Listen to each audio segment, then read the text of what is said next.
विमल पोलो जोबा केसरी, हर पल मनाओ केसरी त्योहार। भाई मुसलमान आपका कोर वोटर है, 17.7% उसकी तादाद है। अगर बंटेगा तो नुकसान किसको होगा? जाहिर सी बात है, तो खुला गणित है, एकदम ओपन सीक्रेट है, आरजेडी को नुकसान होगा।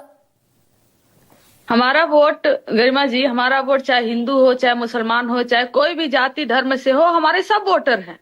हाँ, कौन वोटर नहीं है हमारा? हमारे सब वोटर हैं। लेकिन यहाँ पर देखिए, बी टीम, सी टीम, पी टीम का काम कि नहीं, सब के सब 87% तो महागठबंधन को गया था ना। 24 में 87% गया, 75% 20 में गया, तो कोर वोटर तो महागठबंधन का है। महागठबंधन के पास गया गरिमा जी इसलिए क्योंकि महागठबंधन अस्मिता की बात करता है। मुसलमानों की एग्जिस्टेंस ही खत्म कर देना चाहती है भारतीय जनता पार्टी। मुसलमानों की अस्मिता पे ही जब हमला करती है भारतीय जनता पार्टी, तब नीतीश कुमार जी तो नहीं आते। नीतीश कुमार जी अगर एक भी इनके मंत्री, एक भी इनके नेता जो मुसलमानों के खिलाफ बयान देते हैं, चाहे होली हो, चाहे दिवाली हो, चाहे कोई भी त्योहार हो, कि मुसलमान होली के दिन अपने घर के अंदर रहे, बाहर नहीं निकले, या गिरिराज सिंह जी जब कहते हैं कि जो मदरसा है वो आतंकवादियों का अड्डा हो चुका है बिहार में, तो अगर नीतीश जी एक्शन ले लिए होते तो क्या भारतीय जनता पार्टी के अंदर इतनी हिम्मत थी कि नीतीश सरकार गिरा देती? नहीं गिराती। भारतीय जनता पार्टी इस हालात में नहीं है और वो सत्ता से इस तरह चिपका रहना चाहती है कि उनकी सत्ता गिराती ही नहीं। बावजूद इसके नीतीश कुमार जी एज पर थे, उनके हाथ में पूरा पावर था, नीतीश कुमार जी ने कभी एक्शन नहीं लिया। और ऐसे में अगर मुसलमान जो सेकुलर लोग हैं, जो न्याय पसंद लोग हैं, जो हमारे साथ आते हैं, तो क्या इसमें गलत है? नहीं, लेकिन पिछली दफा तेजस्वी यादव 1 मीटर दूर थे मुख्यमंत्री की कुर्सी से। यही ओवैसी खेल करके चले गए, 5 सीटें आपकी ले गए, 15 का फासला था। 2.5 लाख वोट ले गए, 11,000 वोट का फासला था। तो ओवैसी को तेजस्वी हल्के में लेते दिख रहे हैं क्या? देखिए, खेल जो है ना वो ऐसे जी नहीं किए थे। जो विधायक जीते थे वो अपने पसंद से, अपनी इच्छा से हमारे पास आए। खेल जो है एडमिनिस्ट्रेशन किया था, हम जीत चुके थे। हाँ। हमारी सरकार बन रही थी, लेकिन रात में हमारी जीती हुई सीटों पर भी 12 वोट, 15 वोट, 200 वोट से हमें जबरदस्ती हरा दिया गया। हाँ। हमारी सरकार बन चुकी थी। हाँ। Owaisi factor, P factor, B factor सब बात कर रहे हैं। इस बार कोई फैक्टर नहीं है। नहीं, ये 2.5 लाख वोट तो गया था ना ओवैसी को भाई।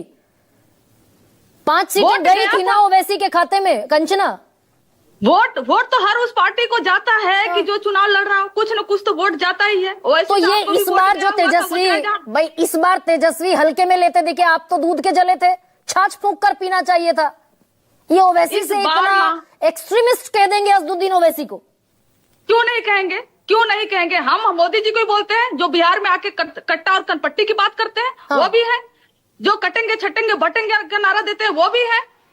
जो कुछ भी नारा देकर बिहार में चले जाएंगे, चाहे वो अपराध पर एक शब्द नहीं बोलेंगे। और आज तो लल्लन सिंह जी बोल गए। अरे ओवैसी पर आइए ना कंचना। ओवैसी तो कटेंगे बटेंगे नहीं कर रहे थे। वो तो बेचारे ओवैसी साहब कह रहे थे भाई 5 सीटें दे दो, 6 सीटें, 5 हमारी हैं, 6 सीटें दे दो, हमें मंत्री पद भी नहीं चाहिए। हमें वो पांडव कौरव कह के चले गए। कौरव और पांडव भी एक समय पे भाई भाई हुआ करते थे। जब कौरव ने उनको जगह नहीं दिया, उनका स्पेस नहीं दिया, अधिकार नहीं दिया, तब वो युद्ध करने पर उतर आए। ओवैसी साहब तो हमारे कभी भाई नहीं थे यहाँ पर बिहार में। तो उनके साथ हमारा कभी अलायंस नहीं ऐसे रहा है। तो कैसे हम पांडव हो, कौरव हो गए, वो पांडव हो गए? कौरव और पांडव कहीं पर होते हैं अगर तो एनडीए में है। 5 ग्राम को लेकर जीतन राम मांझी जी ने तैयारी और पता नहीं क्या भाई, एक चुना हुआ सांसद है इस कॉन्स्टिट्यूशन के तहत। तेजस्वी यादव जो एक्सट्रीमिस्ट कहते दिखे और उसको जोड़ दिया ओवैसी ने। मैं टोपी पहनता हूं, मैं दाढ़ी रखता हूं, मैं नमाजी हूं, मैं अल्लाह की इबादत करता हूं, मैं कुरान का पाबंद हूं। भाई मुसलमान अटैच होता दिखेगा, ओवैसी से नहीं दिखेगा। सुनिए, गिरेबान में किसी के हाथ डालेंगे, अगर किसी का गला पकड़ेंगे, और आज जैसे उन्होंने बोला कि सुन, कान साफ करके सुन, ये किसका लहजा है? कभी भी न्याय पसंद लोग, कभी भी सेक्युलर लोग इस तरह की भाषा का उपयोग नहीं करते हैं। गरिमा जी, आप भी जानती हैं। यहाँ पर सदन में जो है वो कठुआ, आतंकवादी, मुल्ला, वो एक्सट्रीमिज्म है। आप अगर एक सांसद हैं, चुने हुए सांसद हैं, आपको पसंद करते हैं, हम सब भी आपका सम्मान करते हैं, इज्जत करते हैं, हम सब आदर करते हैं ओवैसी जी का। लेकिन ओवैसी जी पता नहीं इस बार बिहार में क्यों बौखला गए हैं। शायद उनकी जमीन जो है वो खिसक गई है कि गिरेबान में भी हाथ डाल रहे हैं। ये तो बर्दाश्त करने लायक नहीं। इसके लिए अब उनको किस शब्द से हम नवाजें? हाँ। बताइए, वो गले में गिरेबान में हाथ डालेंगे, वो तलवार से गला काटेंगे, तो इसको हम क्या बोले? वैसे नहीं, तो ये तो हम लोग वो नहीं है। ये जबान की जंग तो है ही नहीं ना कंचना। ये तो स्ट्रैटेजी की और ये तो गणित की जंग है भाई। आपके जो पिछली बार के आंकड़े थे, 12 सीटें निकाल कर ले गई सीमांचल में एनडीए गठबंधन। आपके हाथ पर ले रह गई 7 सीटें, 5 सीटें निकाल कर ले गए ओवैसी। तो फायदा किसका हुआ? बीजेपी का हुआ ना। बिहार में अगर गणित और स्ट्रेटजी का कोई पार्ट है तो वैसी साहब को अगले चुनाव से 5 साल आकर यहाँ पर काम करना चाहिए। 5 साल आकर बिहार में काम करे, सीमांचल एरिया में रहे, दिन रात रहे, लोगों का फोन उठाए, लोगों का काम कराए, क्या दुख हो रहा है क्या सुख हो रहा है सब सुने, तब वो गणित और स्ट्रेटजी का पार्ट होगा। आप साल भर में जब चुनाव होगा, 5 साल में आप आओगे, चुनाव लड़ लोगे, जैसे मोदी जी आते हैं, शोबाजी करते हैं, हवाबाजी करते हैं, जुमलेबाजी करते हैं और अपने भाषणबाजी का स्तर इतना गिरा दिए हैं कि जिसका हम लोग भी जवाब देंगे तो शर्म आएगी। अगर कट्टा और तनपट्टी का जवाब दे तो हमें भी शर्म आएगी कि इसका क्या जवाब दे। देश के प्रधानमंत्री ऐसा बोल रहे हैं। ऐसे ओवैसी जी को भी एक सलाह है कि अगली बार से जब चुनाव लड़ने बिहार में आइएगा 2030 में, तो पूरे 5 साल काम करिएगा जमीन पर, फिर सोचिएगा कि हाँ आप सेकुलर हो या नहीं हो। और यहाँ मुसलमानों का जो हाल हो, अगर गिरिराज सिंह जैसे लोग अगर कुछ बोले तो उनका पलट के यहाँ पर आकर जवाब दीजिएगा, तब हम आपको मानेंगे कि हाँ मुसलमानों भाई वो तो बाकायदा तोप दिखाते दिखे। ऐसा थोड़ी है कि वो बीजेपी के हक में बोल रहे हैं। वो बीजेपी को भी फेंकने वाली पार्टी और सब बता रहे हैं। बीजेपी की भी टीम कहां रह गई असदुद्दीन ओवैसी? और मैं सिंपली कंचना आपसे, मैं सिंपली जो सवाल आपसे पूछना चाहती हूँ ये, भाई मुसलमान वोट अगर बटे दाढ़ी पर, टोपी पर, अल्लाह की इबादत पर, कुरान पर, क्यों नहीं जाएगा मुसलमानों के साथ? मैं आपको गरिमा जी सीधे आपसे पूछ रही हूँ सवाल। भारतीय जनता पार्टी से भी मेरा ये सवाल है। इस बार ना अति पिछड़ा बटने वाला है, ना मुसलमान बटने वाला है, ना पिछड़ा बटने वाला है, ना अगड़ा बटने वाला है, और बटेगा भी क्यों? क्या दिया है एनडीए ने? 4 विधायक, 4 कैंडिडेट सिर्फ जदयू ने दिए हैं। कहां पर न्याय की बात है? क्या बीजेपी ने एक भी सीट दी है? या बीजेपी के एक भी मुसलमान सांसद है? या वक्फ बिल पे जैसा अटैक किया? 29 में से सुनिए ना, असदुद्दीन ओवैसी ने 26 उम्मीदवार उतारे हैं मुसलमान। हम फिर से आपको कह रहे हैं कि 26 उम्मीदवार उतारे हैं, लेकिन सेकुलर राजनीति की बात करने वाले तो अपने कैंडिडेट सिलेक्शन में सारा ख्याल रखेंगे या नहीं करेंगे? और सबसे बड़ा सवाल है, जब मौलाना आजाद नेशनल फेलोशिप जो सच्चर कमेटी के बाद यूपीए गवर्नमेंट लेकर आई हुई थी, उस पर कितना बोले ये ओवैसी साहब? नहीं बोले थे उस पर। तो हम हमेशा से स्टैंड लिए थे। मुसलमानों को जो पंक्चर बनाने वाला अब्दुल कहा जाए, मुसलमानों को जब यहाँ पर मोदी जी आकर अटैक करे, बार बार घुसपैठिए बोले, तो हम बिहार में कितने दिन टिकते हैं ओवैसी साहब? नहीं, वक्त पर पिटिशनर ओवैसी साहब थे। ये कंचना मैं इसीलिए पूछ रही हूँ। ये गणित दरअसल महाभारत पर जो ले आए हैं असदुद्दीन ओवैसी, ये गणित भारी पड़ेगा क्या? मुसलमान अगर बढ़ गया 37% पर सरकार बन जाती है, 17% मुसलमान खड़ा है।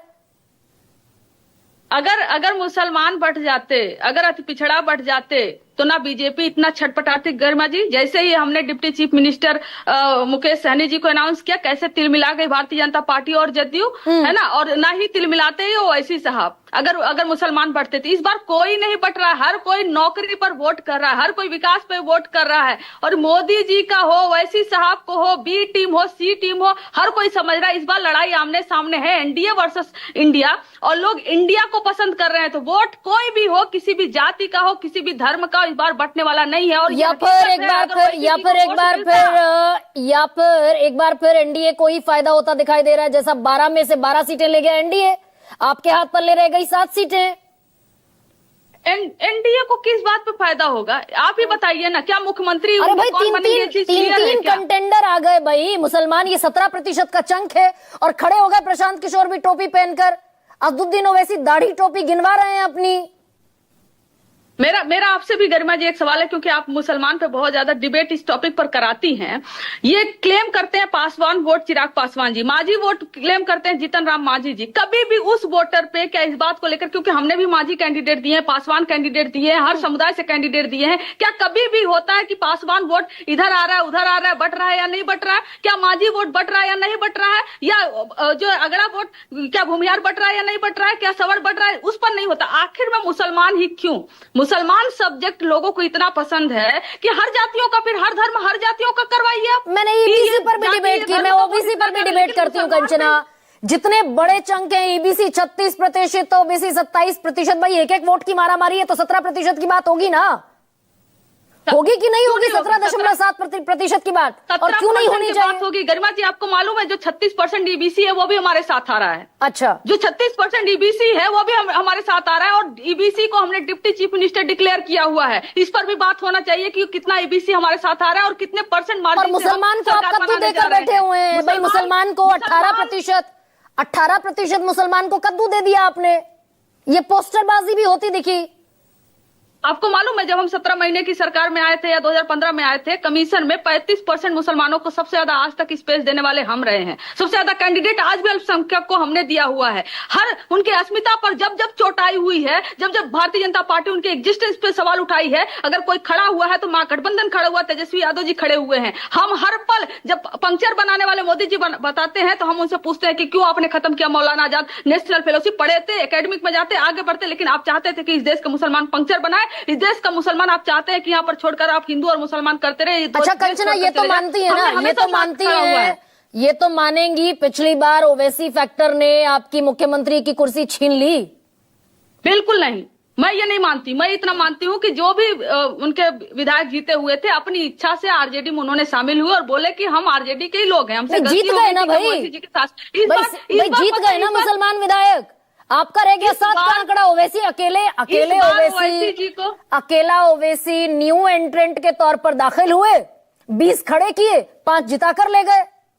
तो वही तो इस सीमांचल के मुसलमान हो या बिहार के मुसलमानों सब यही देख रहे हैं कि आखिर में ओवैसी जी 5 साल में एक ही बार क्यों आते हैं। अच्छा, और एक सेकंड, अबे दुबे ये भी बता दीजिए। अच्छा